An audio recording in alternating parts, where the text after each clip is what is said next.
ਵਾਹਿਗੁਰੂ जी का खालसा, वाहिगुरु जी की फतेह जी। संगत जी, अनहद नाद चैनल को ज़रूर सब्सक्राइब करें और वीडियो को लाइक करें ताकि यह वीडियो और भी संगत तक पहुंच सके। मैं गुरु जी के चरणों में यही अरदास करता हूं कि वाहिगुरु जी आपकी सारी अरदासें पूरी करें। साहिब श्री गुरु नानक देव जी महाराज, जिन्होंने दुनिया को प्रेम और मानवता का पाठ पढ़ाया, अपने जीवन के अंतिम 18 वर्ष करतारपुर साहिब की पवित्र धरती पर बिताए। यहाँ गुरुजी केवल उपदेश ही नहीं देते थे बल्कि स्वयं हाथों से खेती करते थे। धीरे धीरे करतारपुर साहिब में संगत की संख्या बढ़ने लगी।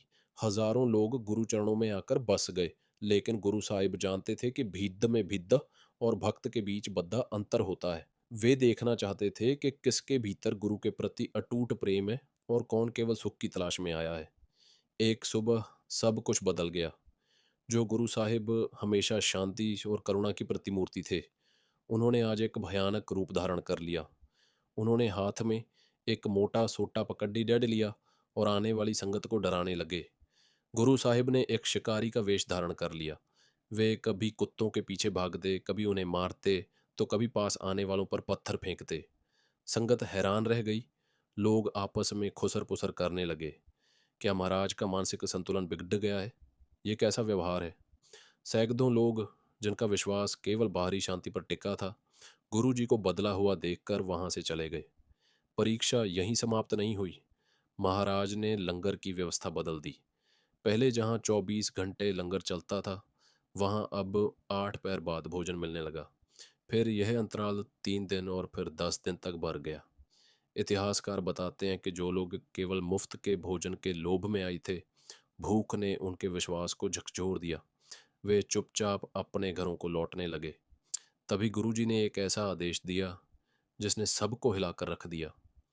उन्होंने अपनी मेहनत से तैयार की गई लहलहाती फसल को आग लगाने को कहा। सिखों ने सोचा, महाराज ने साल भर पसीना बहाकर इसे उगाया और अब इसे खुद जला रहे हैं। इस तर्क और बुद्धि के जाल में फंसे कई और सिख गुरुजी का साथ छोड़ गए। अब केवल कुछ सौ सिख ही बचे थे। महाराज उन्हें लेकर एक घने जंगल की ओर चल दिए।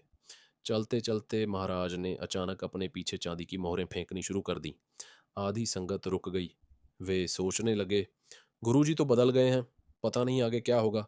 कम से कम ये चांदी की मोहरें तो साथ ले चलें। वे मोहरें बटोरने में लग गए। थोड़ी दूर आगे जाकर महाराज ने सोने की मोहरें फेंकी। बचे हुए लोग भी इस स्वर्ण के लालच में पड़े गए और उन्हें समेटकर अपने घर की ओर भाग गए। अंत में केवल एक ही व्यक्ति बचा, भाई लहणा जी।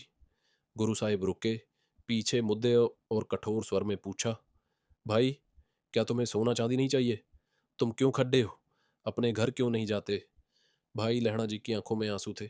उन्होंने हाथ जोड़कर वह बात कही जो आज भी अध्यात्म के शिखर का प्रतीक है। उन्होंने कहा, पातशाह, सबके पास अपने घर थे इसलिए वे चले गए, पर मेरा तो आपके चरणों के सिवा कोई घर ही नहीं है। मैं निथावा हूँ महाराज, मैं आपको छोड़कर कहाँ जाऊँ? गुरु नानक देव जी का हृदय पसीज गया। उन्होंने भाई लहणा जी को गले से लगा लिया और कहा, लहणा, तू मेरा अंग है, तू मेरा अंगद है। गुरु जी ने जो रूप धारण किया था, उसका एक गहरा आध्यात्मिक संदेश था।